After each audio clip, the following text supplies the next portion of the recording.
تو بھائی خوش قسمت انسان وہ ہے جو گناہوں سے توبہ کر لے. بہت آسان ہے، کوئی زیادہ ٹینشن والا کام نہیں ہے.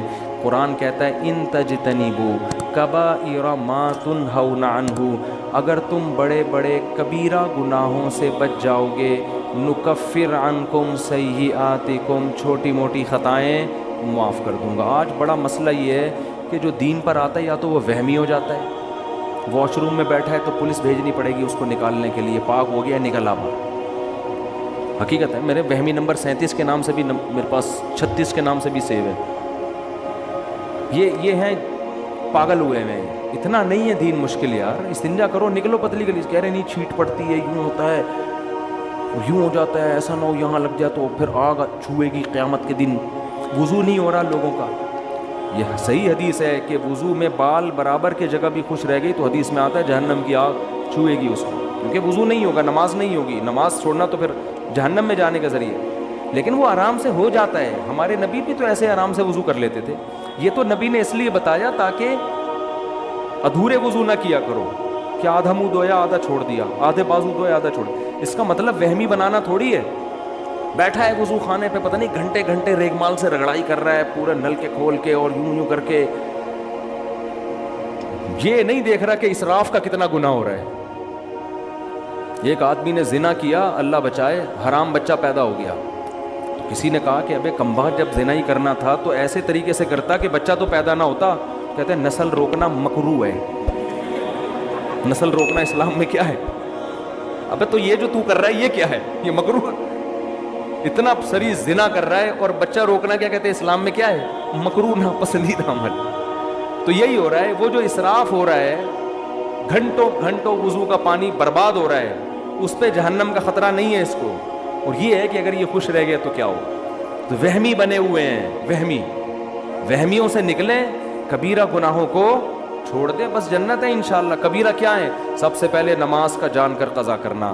داڑھی کاٹنا بھی معذرت کے ساتھ کبیرہ گناہ میں داخل ہے. سود کھانا، رشتہ داری توڑنا، بشرطے کہ وہ بہت زیادہ برا سلوک نہ کر رہا ہو. اگر آپ نے جوڑنے کی کوشش کی پھر بھی کم بخت نہیں جوڑ رہا، پھر چھوڑ دو اس کو اپنے حال پہ، پھر گناہ نہیں ملے. اپنی طرف سے پوری کوشش جوڑنے کی کرو. ماں باپ کو ستانا، کبھی کبھار اونچ نیچ ہو جاتی ہے، بار بار ہو رہی ہے، پھر یہ ٹھیک نہیں ہے. باپ سے اگر نہیں بنتی نا، ہر وقت ہی چک چک الگ رہ لو. جب لڑکا جب بالغ ہو جاتا ہے، شادی ہو جاتی ہے، تو ابا کے ساتھ رہنا فرض نہیں. بعض دفعہ ایسے ہوتا ہے کہ واقعی ابا ہی تھوڑے سے ٹیڑھے دماغ کے ہوتے ہیں، وہ بچے کو جینے ہی نہیں دیتے. وہ جب بھی گزریں گے کچھ نہ کچھ ہوتا ہے یہ بعض دفعہ. تو بجائے باپ سے بدتمیزی، اونچی آواز سے بات، اس کی حق تلفی، پتلی گلی سے نکل لو. شادی کر کے الگ رہو، ابا سے خیریت پوچھتے رہا کرو. لڑو نہیں، اونچی آواز سے باپ کے سامنے بات مت کرو. کبیرہ گناہ ہے. قتل کرنا کبیرہ گناہ، شراب پینا بولو کبیرہ گناہ. غیبت میں بھی 2 قسمیں ہیں. کچھ غیبتیں ہلکی پھلکی ہوتی ہیں، وہ صغیرہ میں داخل ہیں. کچھ غیبتیں بھاری بھرکم ہوتی ہیں. بھاری بھرکم وہ ہے جس سے اگلے کی عزت کا جنازہ نکل جائے. آپ نے کسی کو برائی میں دیکھا، زنا کرتے ہوئے یا کوئی اور، اسلام نے کہا اس پہ پردہ ڈالو. آپ نے لوگوں کو جا کے بتا دیا یہ کام کر، حالانکہ وہ چھپ کے کر رہا تھا. اب وہ توبہ کر لے گا، اللہ معاف کرے گا، لیکن پبلک معاف، زندگی بھر کے لیے اس کی عزت ختم. شوہر کوئی زنا کرتا ہے، برائی، لوگ بیوی کو جا کے بتا دیتے ہیں. بھائی چھپ کے ایک آدمی نے کام کیا ہے، پردہ ڈالو، اس کو الگ سے سمجھا دو لے جا کے. کیوں اس کے راز کو فاش کر رہے ہو؟ اب بیوی کو جب بتا دیا، ہو سکتا ہے شوہر بعد میں تبلیغ میں وقت لگائے، کچھ بھی کرے، توبہ کرے، اللہ معاف کرے گا. لیکن عورت کے دل میں جو بال آ گیا، جو اس کا گھر تباہ ہوگا، برباد ہوگا، یہ اب اس کی تلافی کبھی بھی بولو نہیں. پردہ ڈالنے کا عورت کے جرم پہ بھی، مرد کے جرم پر بھی پردہ ڈالنے کا حکم ہے. ہائی لائٹ کرنے کی اجازت نہیں ہے. بڑا تلاش کر رہے ہوتے ہیں کہیں سے کوئی عیب ملے تو بتائیں دنیا کو جا کے. اور کیا ہے کبیرہ گناہ ہے؟ رمضان کا 1 روزہ بھی جان کر قضا کر دیا تو یہ صغیرہ گناہ. سارا سال روزے نہ رکھیں، نہ 10 محرم کا رکھیں، نہ عرفہ کا رکھیں، وہ سب نفلی روزے ہیں. رمضان کا 1 بھی چھوڑنے کی، نہ مزدور کو چھوڑنے کی اجازت، نہ ٹیچر کو، نہ اسٹوڈنٹ کو، نہ اس کو جس کا کل پرچہ ہے، پیپر ہے. یہ کبیرہ گناہ ہے بھائی, یہ تو اللہ کی طرف سے اجازت نہیں ہے, نہیں چھوڑ سکتے آپ. اور توڑ دیا تو 60 روزوں کا کفارہ بھی ہے. رمضان کا روزہ اگر توڑ دیا نا بیماری کے بغیر تو 60 روزے لگاتار رکھنے پڑیں گے, پھر اللہ گناہ کو معاف کرے گا. 60 روزے لگاتار نہیں رکھے تو یہ وبال قیامت کے دن اپنے گلے میں لے کے جاؤ گے. کتنے لوگ ہیں جوان ہیں روزہ توڑ دیا انہوں نے. ہاں دیکھو مسئلہ حیا کے خلاف ہے لیکن بتانا ضروری ہے. روزہ اگر کسی نے کھا کے یا پی کے توڑا ہے, جیسے پیاس بہت سخت لگ رہی تھی برداشت نہیں ہوا توڑ دیا, یا بیوی سے جمع کر لیا, اس سے کفارہ لازم ہوتا ہے. اگر خدا نخواستہ کسی نے ہینڈ پریکٹس کے ذریعے روزہ توڑ دیا ہے تو روزہ ٹوٹے گا, گناہ بھی ہوگا کبیرہ گناہ, لیکن 60 روزوں کا کفارہ لازم نہیں ہوتا. یہ مسئلہ اگرچہ حیا کے خلاف ہے لیکن آج کل نوجوانوں میں اس طرح بہت ہونے لگا ہے تو وہ پھر مایوس ہو جاتے ہیں. تو گناہ بھی ہے, روزہ ٹوٹا بھی ہے, لیکن 60 روزوں کا ایسی صورت میں کفارہ نہیں ہوتا. وہ جب ہوتا ہے جب زوجہ سے پراپر ہم بستری کر لی یا پانی پی لیا یا کھانا کھا لیا. تو یہ بھی زکوٰۃ نہ دینا بھی کیا ہے, کبیرہ گناہ ہے. سال میں ایک دفعہ اللہ 2.5% مانگ رہا ہے. تو یہ سب کبائر میں داخل ہے. تو ان کبیرہ سے اگر بچ جائیں گے, اللہ کہتے ہیں چھوٹی موٹی خطائیں وہ رحمان ہے, نماز سے معاف ہو جاتی ہیں, لیلۃ القدر میں جاگنے سے معاف ہو جاتی ہیں, اور حج سے معاف ہو جاتی ہیں, عمرے سے معاف ہو جاتی ہیں, صدقات و خیرات سے اللہ کا غضب ختم ہو جاتا ہے. لیکن ان کبیرہ گناہوں سے بچنا بہت ضروری, جن میں سب سے پہلا میں نے بتایا نماز کا قضا. عورت کا پردہ نہ کرنا, کبھی کبھار بے پردگی ہو جائے صغیرہ, مستقل وہ اپنے آپ کو ایکسپوز کرتی رہتی ہیں مردوں کے سامنے, مستقل وہ اس کا کام ہی یہی ہے, بے حیائی پھیلا رہی ہے, تو یہ صغیرہ میں نہیں ہے, یہ کس میں ہے, یہ کبیرہ میں داخل ہے.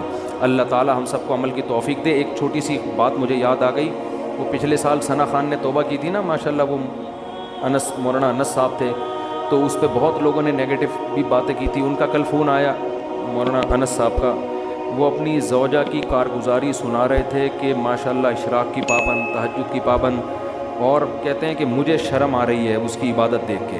یہ انہوں نے مجھے کہا کہ یہ آپ لوگوں کو بتا دیں کیونکہ لوگوں نے اس کے بارے میں نیگیٹیوٹی بہت زیادہ پھیلائی ہے. اب دیکھو اگر مفتی انس شروع ہی دن سے اس پہ ڈنڈا لے کے کھڑا ہو جاتا کہ انسان کی بچی بن جا تو یہ انقلاب, ان کا کوئی فاؤنڈیشن بھی ہے, ٹرسٹ بھی ہے جس میں وہ غریبوں کے ساتھ مدد کر رہی ہے, تو پھر یہ نہ ہوتا. تو بہت لوگوں نے ملامت کی, اب ایک بے پردہ عورت سے شادی کر لی, اب یہ کر دیا. بھائی جب شادی کر لی ہے اور وہ دین کی طرف آ رہی ہے تو ایسے موقع پہ اپریشیٹ کیا جائے گا. فتوے قرآن کیا کہہ رہے ہیں, لوگوں کو حکمت مصلحت کے ساتھ دین کی طرف بلاؤ. دیکھو میں بھی داڑھی کے پر جب مجمع ہوتا ہے تو بیان کرتا ہوں, کسی بغیر داڑھی والے کو الگ سے بلا کے نہیں کہتا بھائی شرم نہیں ہے, وہ کبیرہ گناہ ہے کبیرہ. وہ تو بدک جائے گا, بولے گا یار ان کے پاس تو بیٹھنا ہی کیا ہے. صحیح ہے. حدیث میں بھی آتا ہے آپ صلی اللہ علیہ وسلم کو جب کسی کی اطلاع ملتی فلاں ایسے کر رہے تو آپ نام لے کے نہیں کر رہے کہ یہ جو بیٹھا ہوا ہے نا یہ بندہ ٹھیک نہیں ہے, بلکہ آپ فرماتے ہیں ماں بال اقوام, لوگوں کو کیا ہو گیا کہ اس طرح کر رہے ہیں. تو جو ہوتا وہ سمجھ جاتا کہ میری بات ہو رہی ہے. تو کسی کو ہٹ کرنا دین میں, یہ سزائیں جتنی بھی یہ جہنم کی ہے نا یہ اللہ دے گا. ٹھیک ہے نا, یہ کون دے گا, یہ اللہ دے گا. آپ کو دینے کی اجازت, آپ کا کام ہے پیغام مصلحت سے پہنچا دینا. اور قرآن کہہ رہے ہیں میٹھے لہجے میں بات کرو, اس سے فائدہ کیا ہوگا, فَإِذَا الَّذِي بَيْنَكَ وَبَيْنَهُ عَدَاوَةٌ كَأَنَّهُ وَلِيٌّ حَمِيمٌ, تمہارا دشمن بھی تمہارا گہرا دوست بن جائے گا. تو قرآن تو دعوت میں نرم لہجے میں مصلحت اور فتوی بازی دے دے کے اس کو ہٹ کرنا. وہ لطیفہ سنا دوں, فریش ہو جائیں گے یار.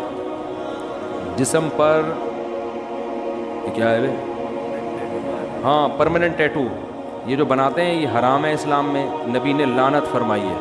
اپنے جسم کو گوندنے کی اجازت, لکھنا بھی نہیں ہے جسم پہ کچھ, یہ عجیب سا ہے لکھا ہوا ہے نام, فلاں کا نام لکھا ہوا ہے اندر, وہ فلاں کا لقوہ ہو گیا نا پہلے نام ہٹوائے گا اس کا. لوگ اپنی محبوبہ کا نام لکھ لیتے ہیں نا اندر, وہ جب تک اس کو لقوہ نہیں ہوا آپ کو عشق ہے, جہاں اس کو فالج یا لقوہ ہو گیا نا تو پورا ہاتھ کٹوا دے گا اپنا, بولے گا ابے اس کو ہٹا یہاں سے. تو اپنے لیے بھی کچھ بھی لکھوانا یہ انگریز لوگ کرتے ہیں, ان کا تو مذہب کو نہیں مانتے وہ لوگ. تو اسلام میں یہ عمل کیا ہے, حرام ہے. اب کسی نے کر لیا وہ ٹھیک نہیں ہو سکتا تو چھوڑ دے, بس توبہ کرے. توبہ کا آپشن اللہ نے ہم سب کو دیا ہوا ہے. اگر اسٹیکر والے ٹیٹوز لگے ہوں تو وہ وضو نماز ہو جائے گی؟ نہیں ہوگی، لیکن اگر وہ ہٹانا ممکن ہی نہیں ہے تو مجبوری ہے، پھر ہو جائے گی۔ پھر فیضان صدیق کے آفس کو لیگ عابد بھائی کیا لکھا؟ اچھا، آفس کے کولیگ عابد بھائی کی وائف کا کرونا مثبت آیا ہے، دل سے دعا ہے جی اللہ تعالیٰ ان کو شفا عطا فرمائے۔ تو میں کیا کہہ رہا تھا، وہ تھا کیا، وہ ذہن سے نکل گیا، کس بات کیا چل رہی تھی؟ اس ثنا خان کی تو بات ختم ہو گئی نا۔ وہ ایک امام صاحب جو ہے نا تقریر کر رہے تھے، پوائنٹ آؤٹ جو ہوتا ہے نا جس سے انسان کو غصہ ہوتا ہے اس کو پوائنٹ آؤٹ کرتا ہے۔ یہ سنا چکا ہوں، نئے نئے لوگ آ جاتے ہیں تو وہ تقریر کر رہے تھے کہ 3 آدمی جہنم میں جائیں گے۔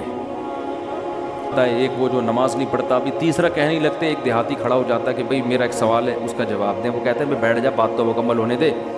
اس کو بٹھا دیا، پھر کہتے ہیں بھائی دیکھو حضرات 3 آدمی جہنم میں جائیں گے، جو سود کھاتا ہے، ایک جو نماز نہیں پڑھتا۔ تیسرا وہ پھر کھڑا تھا، حضرت میرا ایک مسئلہ ہے۔ 2-3 جگہ اس کو بٹھایا نا، پھر تقریر شروع کی، 3 آدمی جہنم میں جائیں گے، ایک سود نہیں کھاتا، ایک نماز نہیں پڑھتا۔ وہ پھر کھڑا ہو کہہ رہے تیسرا یہ جائے گا جہنم میں۔ تیسرا تو آدمی کو جب اپنی ٹھڑک نکالنی ہوتی ہے تو وہ نام لے لے کے لوگوں کو کہاں بھیج رہا ہوتا ہے؟ جہنم میں۔ تو نام لے لے کے جہنم میں بھیجنے کی ضرورت نہیں ہے، عمومی حکم بیان کیا جائے گا، بھائی جو یہ کرتے ہیں وہ جہنم میں جائیں گے۔